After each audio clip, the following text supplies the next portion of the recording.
je te fais confiance. Je sais que tu m'aimes, je te fais confiance. Je ne sais pas ce que tu vas faire, mais je sais que tu vas faire quelque chose et je ne vais pas m'inquiéter, quoi qu'il arrive.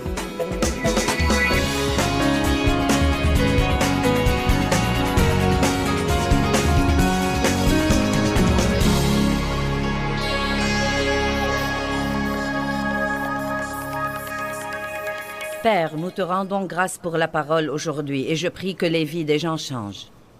Je ne veux que personne vienne à cette conférence et qu'il ait l'impression d'avoir perdu son temps.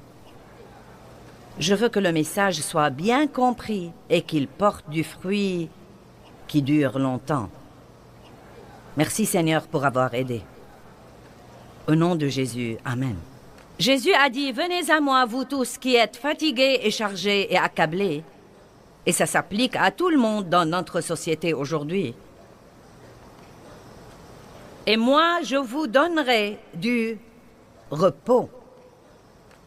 Or, le repos dont il parle n'est pas un repos du travail, mais c'est un repos intérieur. Un repos pour votre pensée, pour votre volonté et pour vos émotions pendant que vous faites tout ce que vous devez faire dans la vie. Puis il continue... Prenez mon joug sur vous et apprenez de moi. Et nous avons parlé de ça hier soir.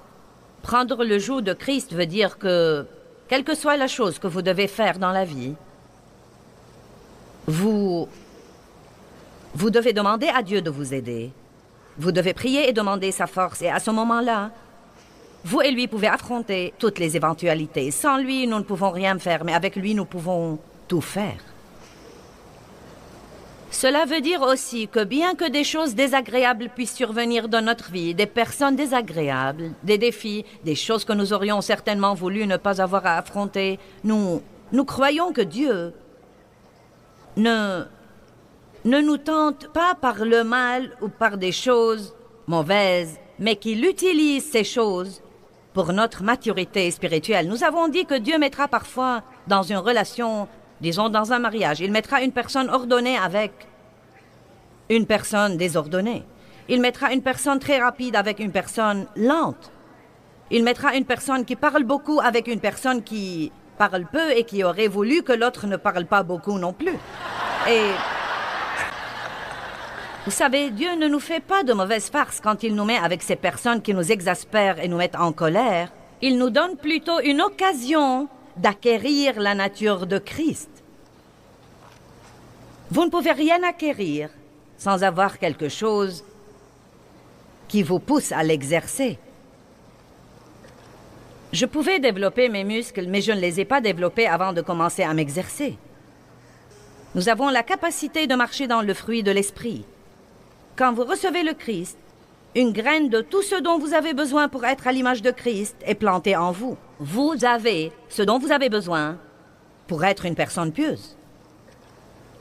Mais ces choses ne se développeront jamais en vous si vous n'avez pas une raison qui vous pousse à les exercer et les exercer et les exercer et les exercer. J'ai une graine de patience en moi. Mais bien que je fusse régénérée, il y a très longtemps, j'étais extrêmement impatiente. Cela a probablement été un des plus grands défis dans ma vie. Mais avec les années, j'ai dû faire face à des choses où je n'y pouvais rien. Et j'ai dû supporter des situations dont je n'avais aucun moyen de me débarrasser. Et la patience s'est en fait de plus en plus développée en moi. Et la chose intéressante, c'est que plus je patientais, plus je me reposais. Plus nous arrêtons de stresser à cause des choses, plus nous avons du repos à l'intérieur de nous. Donc, il dit, « Prenez mon joug sur vous et apprenez de moi, car je suis doux, modeste et humble. » Et une personne humble ne résiste pas à tout ce qui arrive dans sa vie. Résister à Dieu est la chose la plus inutile que nous puissions faire. Mais vous savez, une personne humble s'humilie sous la main puissante de Dieu, qui, quand le temps sera venu, pourrait vous exalter et vous élever. Une personne humble ne perd pas son temps à essayer de se délivrer. Elle sait que Dieu seul peut la délivrer. Une personne humble ne perd pas son temps à essayer de faire ce que Dieu seul peut faire. Et si vous prenez mon joug sur vous, dit-il, vous trouverez le repos, le soulagement, l'apaisement, le réconfort et la détente. À mon avis, c'est ça les vacances. Le repos, le soulagement, l'apaisement, le réconfort et la détente. Non pas pour votre corps physique, mais pour votre âme. Le point essentiel, c'est que nous pouvons faire tout ce que nous devons faire. Et pourtant, au-dedans de nous, dans notre pensée, notre volonté, dans nos émotions, dans nos âmes, nous pouvons littéralement être en vacances tout le temps. Nous pouvons faire semblant d'être à la plage, sous le soleil chaud. Nous nous amusons, nous nous éventons, nous sirotons un jus de coco ou vous savez, n'importe quoi d'autre. Et waouh, vous savez, si la brise fraîchit, nous avons une petite couverture là. Nous pouvons nous couvrir, donc je peux gérer ce ministère en vacances. Vous pouvez élever vos enfants en vacances. Vous pouvez gérer vos affaires en vacances. Vous pouvez vivre dans le monde aujourd'hui et survivre et avoir la paix et la joie pendant que votre âme est en vacances. Amen. Cela ne veut pas dire ne rien faire du tout. Cela veut dire en fait que vous pouvez faire davantage. C'est incroyable ce que nous pourrons faire si nous ne sommes pas stressés tout le temps, car ceci anéantit notre force et notre énergie. Aujourd'hui, mon message est intitulé « Rien n'est hors du contrôle de Dieu ». Mais je veux en réalité vous enseigner un petit mot de la Bible de 4 lettres que l'on trouve un peu partout dans la Bible. En fait, ce mot se répète 5675 fois suivant la traduction que vous utilisez. Et ce mot est un peu partout dans la Bible et il change complètement le contexte des versets. Et pourtant, je me risque à dire que la plupart d'entre nous n'y prêtent guère attention. Et ce petit mot dont nous allons parler aujourd'hui est « tout ». Maintenant, que veut dire tout? Eh bien, tout veut dire tout. Cela veut dire que rien n'est exclu. Il n'y a rien en dehors de tout. Tout nous prend à l'infini. C'est interminable. Quand je dis tout, où se termine tout? Le mot « tout » est sans fin. Il englobe tout dans la vie. Il n'exclut rien. Jusqu'où va le mot « tout » ? Eh bien, il y a tant d'endroits dans la Bible où le mot « tout » est mentionné. Et pourtant, je crois que parfois nous lisons le verset et nous ne prêtons pas attention au mot « tout ». Et vous savez quoi? Je suis occupée à encercler tous les « tout » de ma Bible. Et je leur prête attention, comme ce verset que je vous ai lu ce matin. Il pardonne toutes tes iniquités, il guérit toutes tes maladies et tes infirmités. Et j'aime ce que la Bible amplifiée dit du mot « tout », tout sans exception. Il n'y a rien d'exclu. Ce n'est pas que Dieu guérit une maladie, mais qu'il ne peut pas guérir une autre parce que c'est trop dur pour lui. Ce n'est pas qu'il pardonne certains de vos péchés, mais pas d'autres, ou qu'il ne peut pardonner que quelques péchés, mais pas les péchés qui sont vraiment mauvais. Tout, tout, tout, tout. Jésus est le Seigneur de tout. Il est notre Dieu tout-puissant, notre Sauveur à la grâce suffisante. Toutes les bénédictions viennent de lui. Il est tout ce dont nous avons besoin. J'espère que vous ne lasserez pas de m'entendre répéter le mot « tout » aujourd'hui, car vous l'entendrez, je ne sais pas, peut-être 1000 fois dans la prochaine heure. Vous savez, nous disons fréquemment ces choses. Jésus est le Seigneur de tous.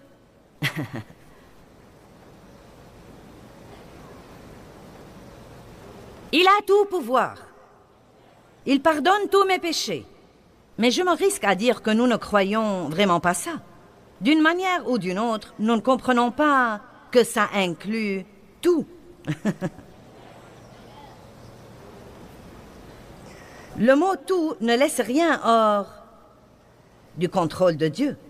Par exemple, Jean 21, 17 dit « Seigneur, tu sais toutes choses. » Oh. Cela veut dire qu'il sait la mauvaise attitude que vous avez adoptée ce matin avant de venir ici. Cela veut dire qu'il sait comment vous avez agi hier soir en essayant de sortir du parking.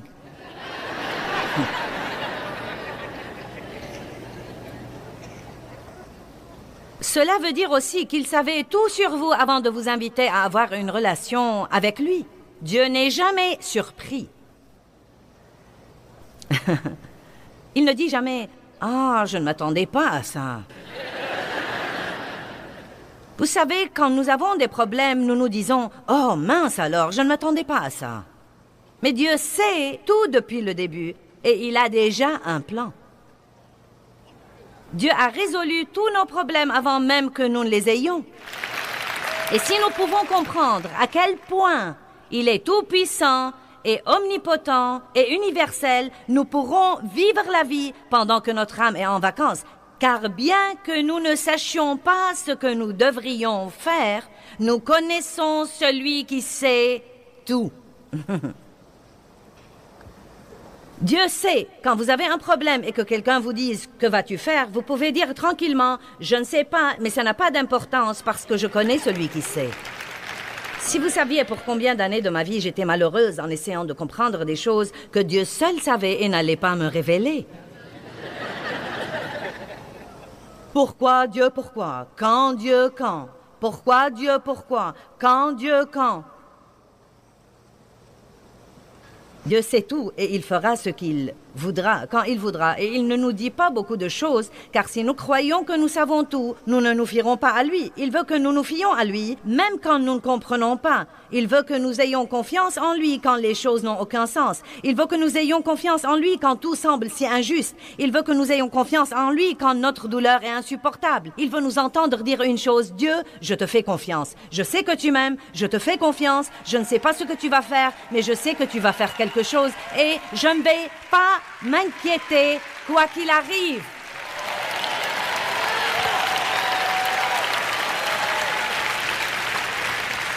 Je crois que je m'exposerai au soleil aujourd'hui et je parle ici du Fils de Dieu. Je vais rester dans la présence de Dieu et laisser le soleil de la justice se lever sur moi. Je veux exaspérer le diable et rester heureuse pendant qu'il fait de son mieux. Amen. Laissez-moi vous poser une question. Votre façon de vous y prendre avec vos problèmes les résout?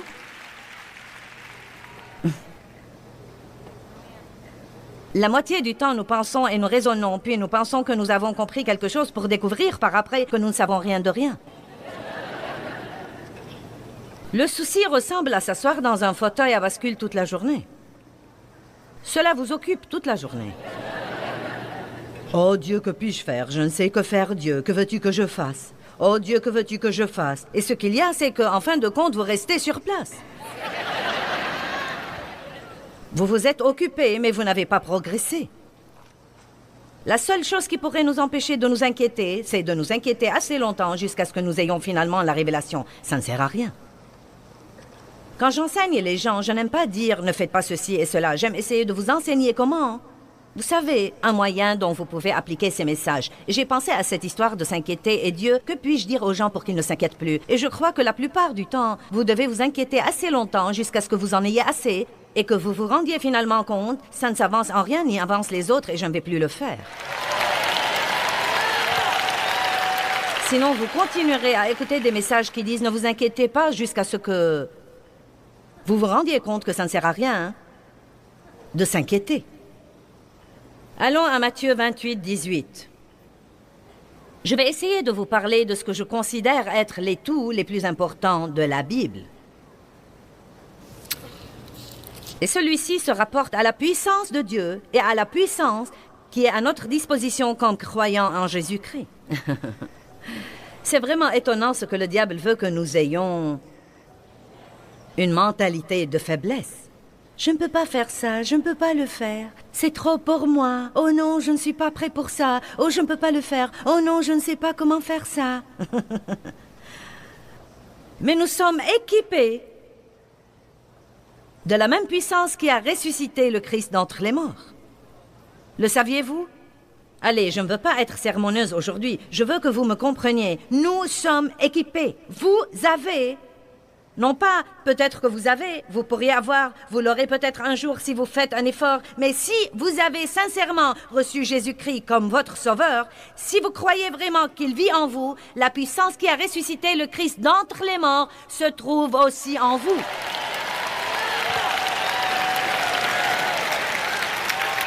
Oubliez donc les « je ne peux pas » et les « mais ». Eh bien, vous savez, mais. Eh bien, mais je sais, mais. Eh bien, vous savez, je sais, mais. Eh bien, je ne peux pas, je ne peux pas, je ne peux pas.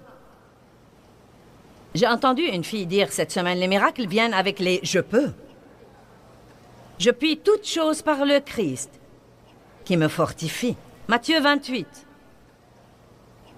Et Jésus, s'approchant, leur parla, disant, « Tout pouvoir, toute autorité, dans le ciel et sur la terre, m'ont été donnés. Allez donc et faites des disciples de toutes les nations, les baptisant au nom du Père et du Fils et du Saint-Esprit, leur enseignant à garder toutes les choses que je vous ai commandées. Et voici, je suis avec vous tous les jours, jusqu'à la fin du monde. » Dieu, je ne sens vraiment pas ta présence.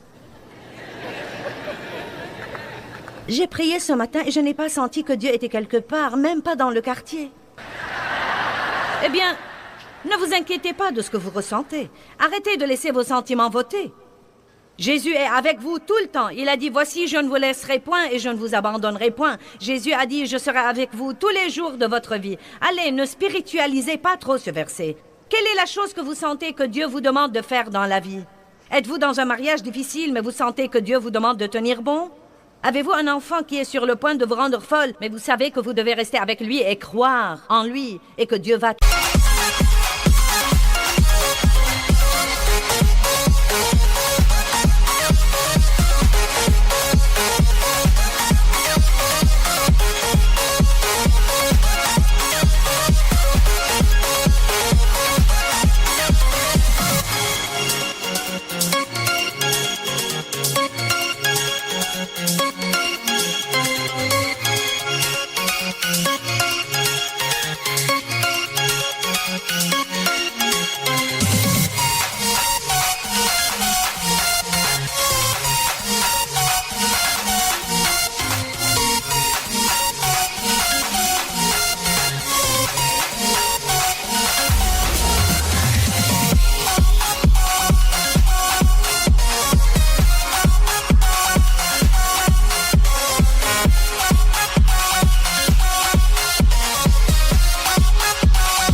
Arrangé?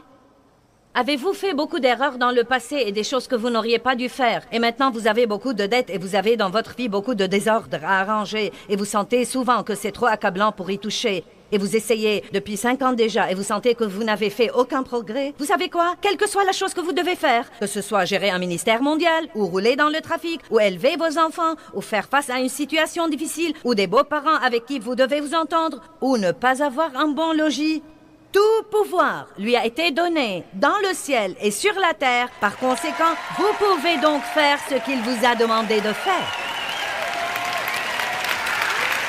Vous n'êtes pas très content et je ne vais pas arrêter avant que nous soyez vraiment contents.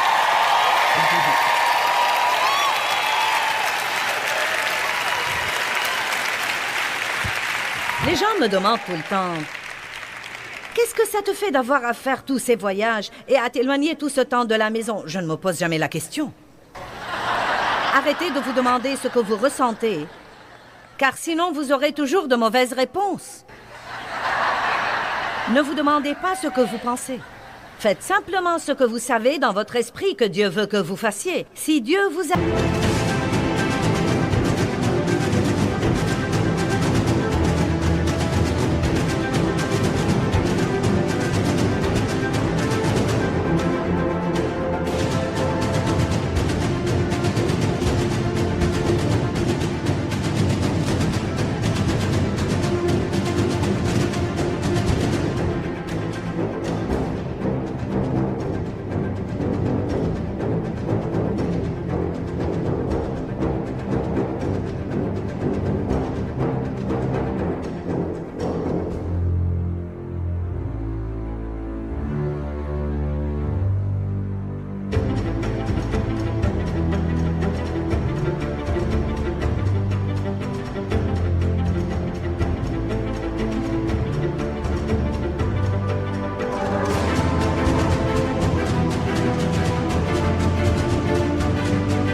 rester dans une situation difficile et ne pas abandonner parce qu'il veut vous utiliser, ne restez pas là à ne rien faire et à vous demander ce que vous ressentez et à parler à tout le monde de ce que vous ressentez et à parler à tout le monde de ce que vous ressentez et à parler à tout le monde de ce que vous ressentez et à parler à tout le monde de ce que vous ressentez et à parler à tout le monde de ce que vous ressentez. Quand les gens vous demandent « Qu'est-ce que ça te fait ?» dites « Je ne sais pas, je ne me demande jamais. Je fais simplement ce que je crois que Dieu m'a mis dans le cœur. Je fais simplement ce qu'il me dit de faire. »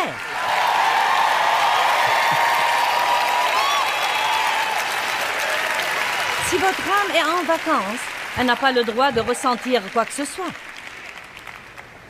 Elle est trop exposée au soleil pour ressentir quoi que ce soit. Elle dit « Ne me dérangez pas, je suis en vacances. » Je ne sais pas ce que je ressens, mes sentiments sont en vacances. Ma pensée est au repos. Je ne résiste plus à Dieu, je ne me dispute plus avec lui. C'est le joug que je dois prendre. Tout pouvoir lui a été donné et il est en moi. Et je peux faire tout ce que je dois faire par Christ qui me fortifie. Que tout le monde dise tout. Bien, allez à Éphésiens 1, 19.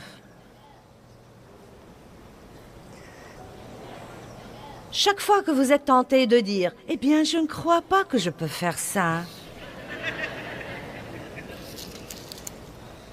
rappelez-vous tout le pouvoir dans le ciel et sur la terre, toute la puissance, la même puissance qui a ressuscité Christ d'entre les morts, et si elle demeure en moi, elle ressuscitera mon corps mortel qui a 65 ans. Allez, vous n'avez pas d'excuse pour ne rien faire. J'aurais voulu faire quelque chose pour Dieu, mais j'ai des enfants à élever. Ce qu'il y a, c'est que vous devez faire quelque chose. Vous devez faire quelque chose qui porte vraiment du bon fruit dans la vie de quelqu'un d'autre. Vous devez toujours aider les autres. Verset 19. Paul a prié pour l'Église, j'aime ça. Il dit, pour que vous sachiez et compreniez, nous avons beaucoup de dons, mais nous ne savons pas que nous les avons.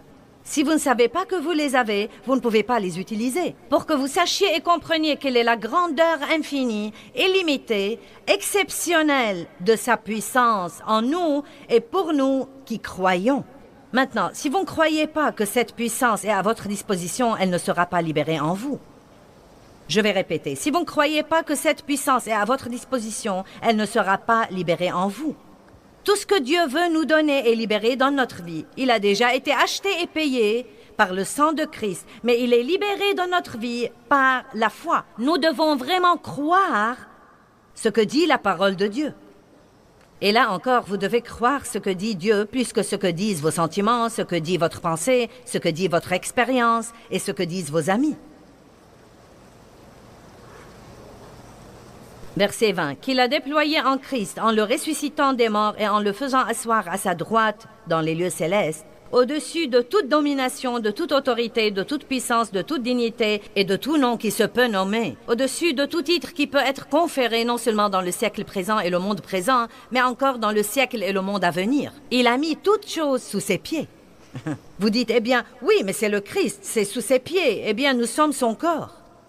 Il est la tête et nous sommes son corps. Donc, si toutes choses sont sous ses pieds, elles sont sous nos pieds. Il a tout mis sous ses pieds et il l'a donné pour chef universel et suprême à l'Église, une direction exercée dans toute l'Église, qui est son corps, la plénitude de celui, maintenant comprenez, qui remplit tout en tous, car dans ce corps vit la plénitude de celui qui accomplit tout et qui remplit tout de lui-même. Je ne sais pas ce que vous en pensez, mais je sais dans mon fort intérieur que Dieu est ici aujourd'hui. Et il n'y a nulle part où j'irai aujourd'hui où il ne sera pas là déjà. Et il n'y a nulle part où j'ai été où il n'a pas déjà été. Et il n'y a rien que je puisse faire ou penser ou dire qu'il ne sait pas déjà. Il n'est jamais surpris. Il sait tout. Il peut tout faire. Il est avec moi tout le temps. Il a tout le pouvoir, toute la connaissance. Et nous voilà.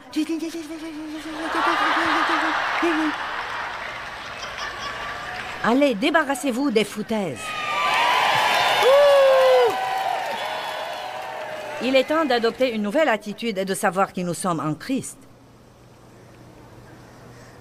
Il sait toutes choses, il voit toutes choses, il entend toutes choses. Il a tout le pouvoir. Bon, c'est le premier tout dont nous voulons parler. Il a tout le pouvoir et il vit en moi, donc je peux faire tout ce que je dois faire. Dites, je peux faire tout ce que je dois faire. Donc, je ne veux pas que vous vous réveilliez le matin et que vous restiez 30 minutes au lit avant de vous lever en pensant « Oh, j'ai peur de me lever. Je ne sais vraiment pas si je peux faire face à un autre jour. Mon Dieu, je ne peux plus supporter. Si tu ne fais pas quelque chose aujourd'hui, je crois que je vais...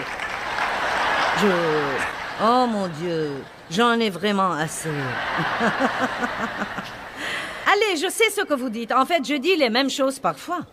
Je les disais pendant des années et des années et des années et des années, jusqu'à ce que j'ai appris le truc que j'essaye de vous prêcher aujourd'hui. Peut-être que j'ai l'air d'une majorette pour le Saint-Esprit aujourd'hui, mais ça va si je peux bien faire marcher l'équipe.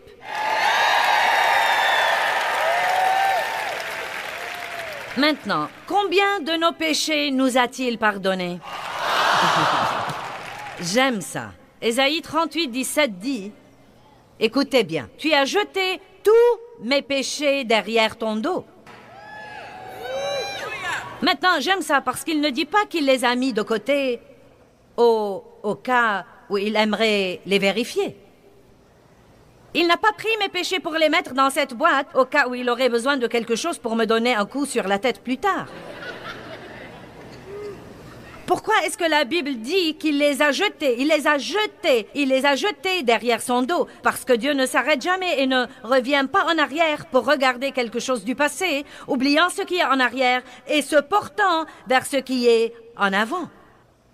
Il n'a pas couvert nos péchés, il les a ôtés. Et à quel point les a-t-il éloignés? Autant l'Orient est éloigné de l'Occident. Et quoi? Il ne s'en souvient plus. Il ne s'en souvient plus.